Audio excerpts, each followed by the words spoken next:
Esta conferência será gravada agora. Ok, Hugo, pode começar. Eu faço os comentários no final. Certo. Bom, então eu fiquei por conta de falar um pouquinho sobre as colangites, né, de uma forma geral, e os achados fundamentais que cabem a gente nos exames de imagem, que a gente pode encontrar e auxiliar no diagnóstico dessas doenças, né? É,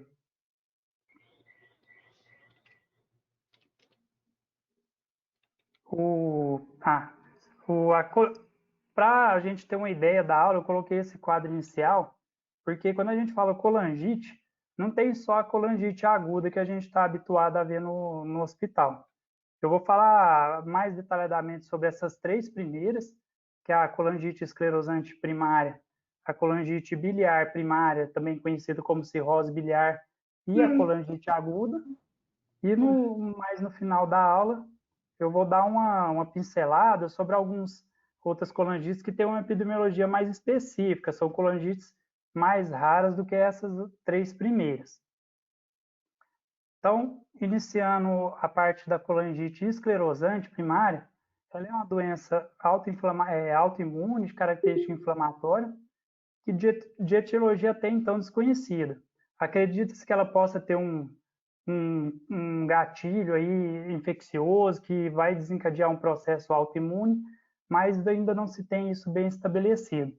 É uma doença crônica, inflamatória, que leva a uma fibrose progressiva de fígado e vias biliares.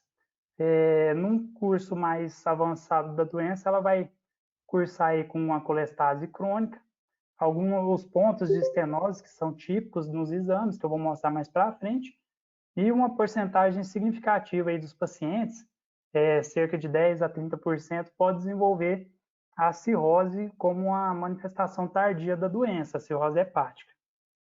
Essa primeira foto aqui é só para a gente ter uma ideia do histológico da doença e o anatopatológico, né?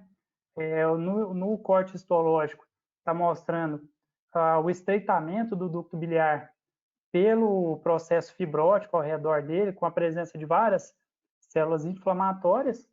E aqui no anatopatológico, a peça apontando aqui, as setas azuis estão apontando as áreas de estenose alternadas com áreas de diâmetro normal, que são típicos da colangite esclerosante. Ela é uma doença que tem uma forte associação com outras doenças inflamatórias, principalmente doenças inflamatórias intestinais, com alguns artigos aí, durante a minha pesquisa, alguns artigos chegam a falar que tem próximo de 100% de associação da retocolite ulcerativa com a colangite esclerosante. O contrário não é válido. O paciente que tem doença inflamatória intestinal, ele não tem uma chance tão aumentada de desenvolver a colangite, embora seja um pouco aumentada também. O Alan vai falar aí na próxima parte da apresentação, mas a colangite ela é fator de risco para neoplasia de vesícula biliar, que é o tema que ele vai falar, mas também é fator de risco tanto para o carcinoma, o adenocarcinoma de cólon e o colangiocarcinoma. Ela é uma doença de diagnóstico não tão simples, porque cerca de 25% dos pacientes, mesmo na forma mais avançada da doença, podem permanecer assintomáticos. Se ela tem uma predileção importante aí por homens e vai se manifestar ali em torno da quarta década de vida, em média. Os sintomas são predominantemente inespecíficos. Quando presentes, eles são sintomas de uma síndrome colestática mesmo, a fadiga, icterícia, prurite, dor em hipocôndrio direito, e os exames laboratoriais vêm mostrando a colestase, uma elevação de bilirrubinas e o de gama-GT e fosfatase, geralmente aí acima de 3 vezes o valor de referência da normalidade. Então, sobre a colangite esclerosante, ela às vezes pode ser descoberta a partir de indicações que não sejam para avaliação dela, é uma descoberta incidental. Nesse caso que a gente está vendo aí, o paciente foi encaminhado para fazer a avaliação de suspeita de cálculos, né, na vesícula biliar, e já no ultrassom o técnico lá, o radiologista, ele viu esses estreitamentos da via biliar, apontados aí pela seta amarela. A gente percebe que são áreas de estreitamento intercaladas por áreas com um diâmetro relativamente normal. Então, a partir desse exame, pela suspeição, né, até para descartar outros diagnósticos que não sejam da colangite, o paciente foi encaminhado para fazer a tomografia e na tomografia foram vistos alguns achados que sugeriam a doença à colangite. Na seta amarela aqui, ele apontou uma dilatação na cabeça do pâncreas, né, uma região de hipodensidade, que era uma dilatação. Então, a importância da avaliação inicial é principalmente para descartar os diagnósticos diferenciais, dentre eles as neoplasias, né? O melhor exame que a gente tem para ver as vias biliares é a colangiografia, mas não é um exame que é tão frequente, não é feito com tanta facilidade. Ele mostra para a gente o aspecto típico da doença. Tem duas coisas que são típicas que a gente fala, que é o aspecto das vias biliares em contas de rosário, né? Que são essas áreas de diâmetro normal intercaladas com áreas de estenose, dando um aspecto como se fosse um terço, né? Um rosário. E o aspecto de árvore podada também, que se refere à perda aqui da parte distal dos ductos biliares, que não são tão visualizados como deveriam ser num paciente normal. Então, o paciente ele perde um pouco desses ductos mais distais, né? Eles não são tão visualizados, e tem essas áreas alternando aqui, preenchimento com falha de preenchimento, que são em conta de rosário. Na tomografia, essa tomografia aqui é de um paciente já com a evolução mais tardia da doença, que mostra para a gente aspectos da hepatopatia crônica, que pode acontecer por causa da doença. Ele tem uma redução volumétrica do volume hepático, tem dilatações da via biliar e uma hipertrofia do lobo caudado. Se for fazer a proporção, o fígado ele está com a perda volumétrica, mas o lobo caudado ele está com um aumento do volume dele em relação ao restante do parênquima hepático, que é um achado que não é patognomônico da doença, mas que pode sugerir num contexto clínico adequado. Então, sobre colangite esclerosante, foram aqueles os pontos principais, né? E agora passando para a parte da colangite biliar primária, ou cirrose biliar, né? Ela também é uma doença inflamatória crônica, autoimune, mas ela tem uma particularidade de que acomete só os ductos, né, intrahepáticos, ductos biliares intrahepáticos. Ela também tem um caráter progressivo e manifesta uma colestase mais precoce do que a colangite esclerosante. Essa doença tem na quarta-feira de manhã. Ela diz ela que precisa dessa sala. Tem alguém com o telefone, o microfone ligado. Faz quartas. Ele falou que era para ver para mudar o horário. Aí como é que a gente faz? Sabe dizer? Eu estava vendo isso. Na quarta, você está de manhã, na sala 2. Isso. Eu vou conversar com ela, ela é mais delicada. Continuando aqui. Então, é uma doença inflamatória autoimune que tem a descrição dos ductos biliares intrahepáticos, mas ela já tem um caráter mais clínico de diagnóstico. Principalmente mulher, na quarta década de vida. E na histologia, a gente já vê uma diferença importante, que não tem aquela fibrose típica periductal, né? Ela tem mais uma destruição mesmo dos ductos biliares. Esse anticorpo antimitocondrial ele está presente em praticamente 100% dos casos. Então, ele é um marcador importante. Muitas vezes o paciente vai chegar para avaliação de imagem já com os anticorpos positivos. Então, ele já vai chegar com um diagnóstico praticamente feito. Também é uma doença que tem associação com outras doenças autoimunes, principalmente as tireoidites e a forma limitada da esclerose sistêmica, a forma CRASH, né? E também evolui para uma hepatopatia crônica, pela destruição dos ductos biliares e o acúmulo de sais biliares ali, que vai levar a um processo inflamatório crônico e regeneração, que vai levar aos nódulos típicos da cirrose hepática. No exame de imagem, a cirrose biliar tem um achado que sugere um pouquinho mais ela, que é a presença desse halo periportal.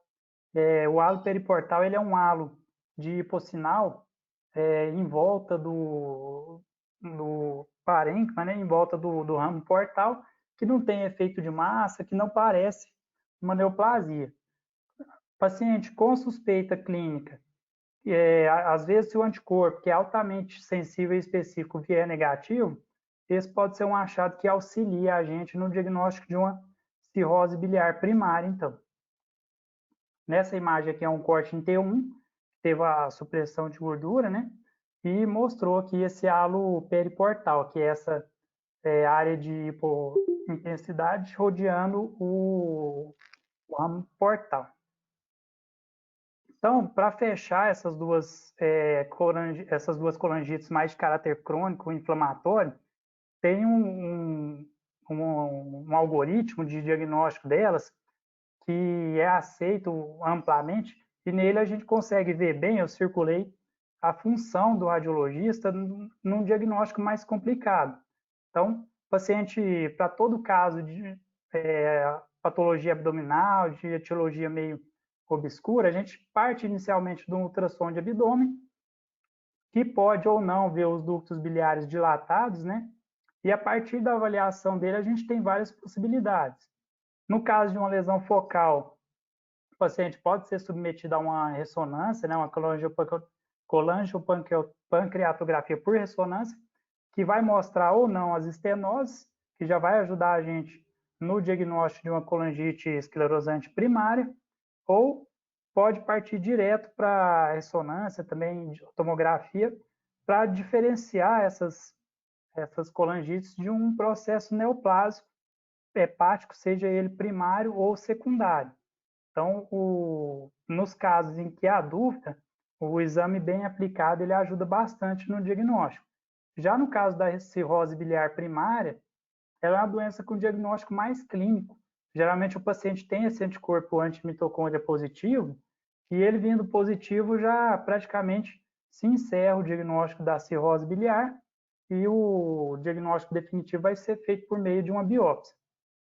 São umas diferenças aí da cirrose biliar, então, para a colangite esclerosante.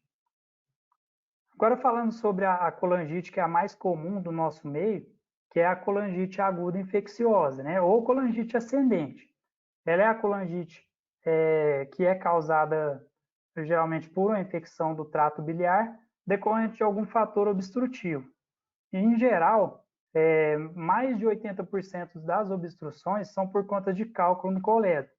Então, mais de 80% dos pacientes, o diagnóstico ele é feito com a parte clínica, mais o cálculo impactado. Mas algumas outras causas, principalmente pacientes que já foram operados ou já foram manipulados, também pode propiciar o desenvolvimento da colangite aguda.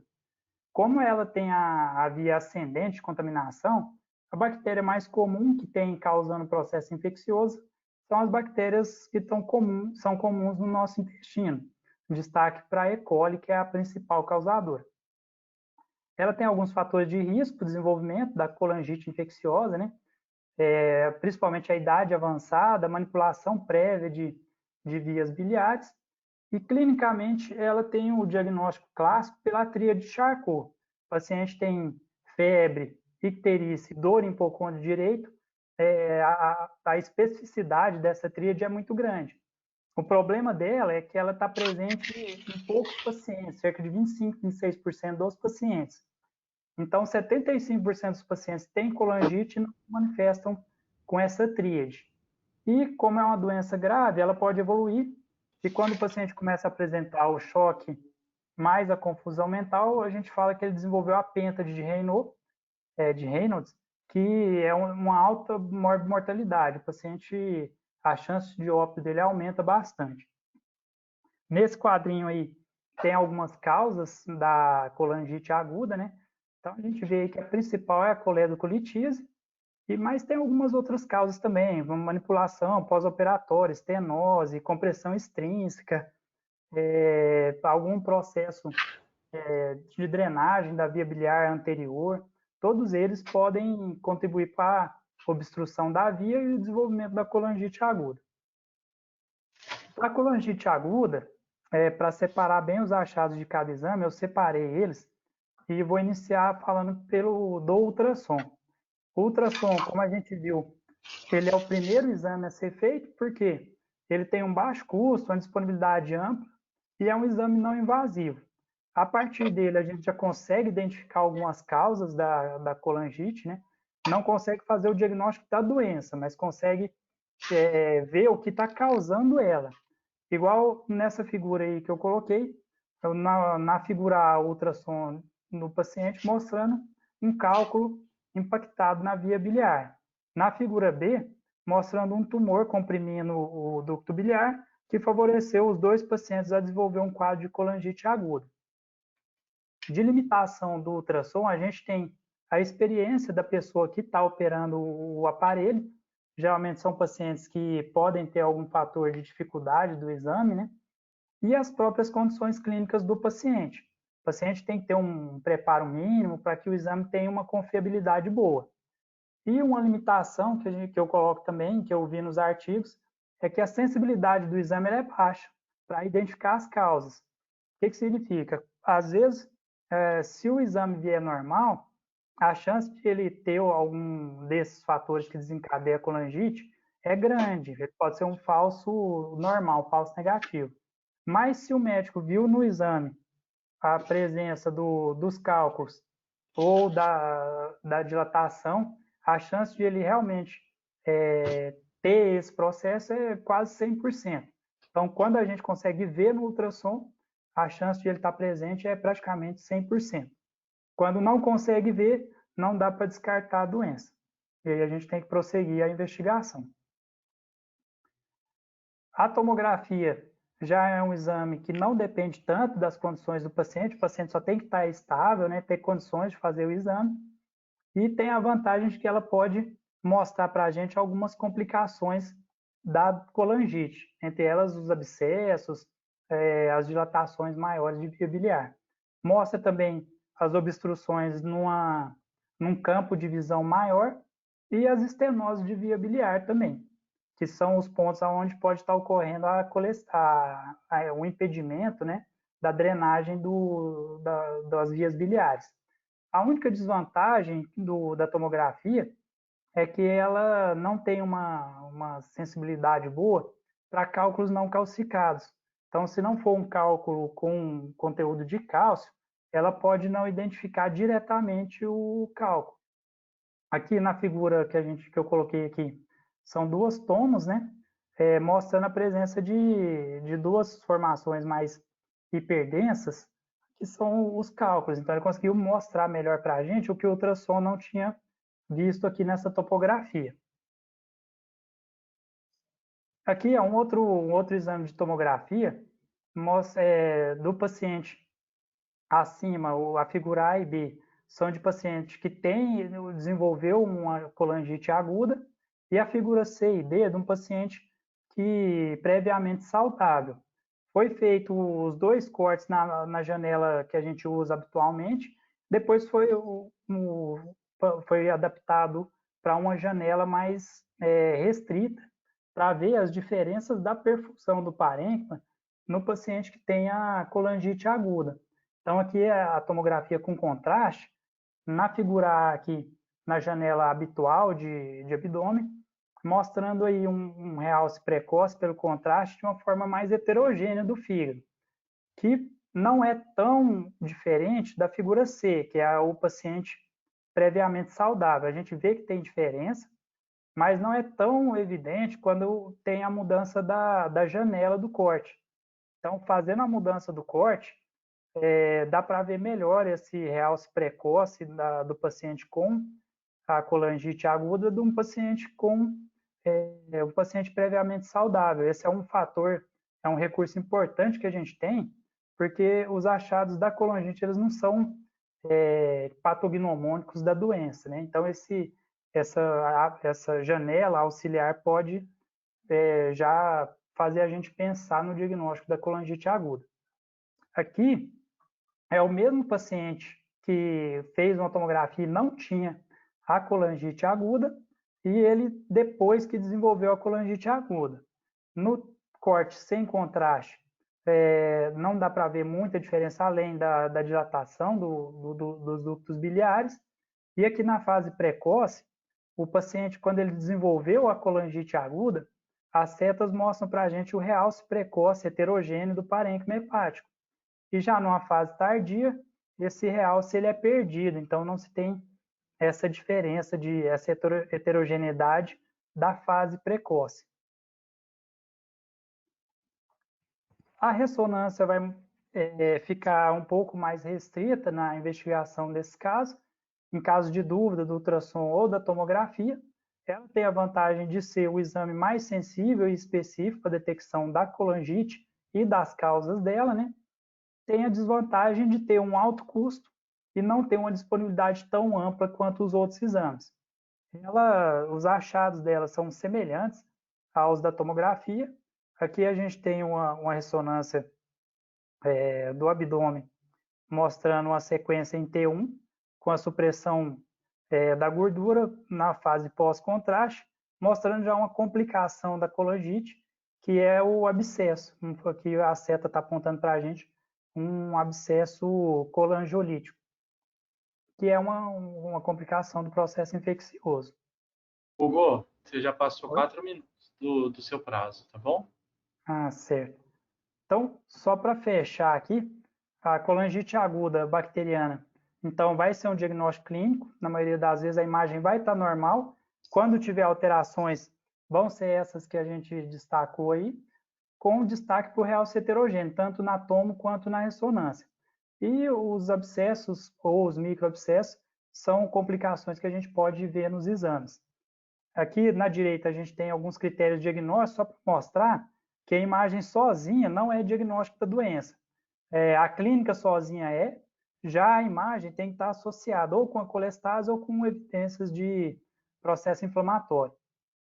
E no final aqui eu deixei só algumas outras colangites para a gente saber que existe. As colangites parasitárias, por ascaridíase, por equinococose, por facíola, colangite associada ao HIV, a colangite piogênica por repetição, né, que é mais comum do Oriente, tem quadros recorrentes de colangite com formação de cálculos intraductais, e a colangite relacionada ao IgG, que é um quadro mais específico, o paciente tem outras manifestações em outros órgãos, mas ele pode desenvolver também esse tipo de colangite.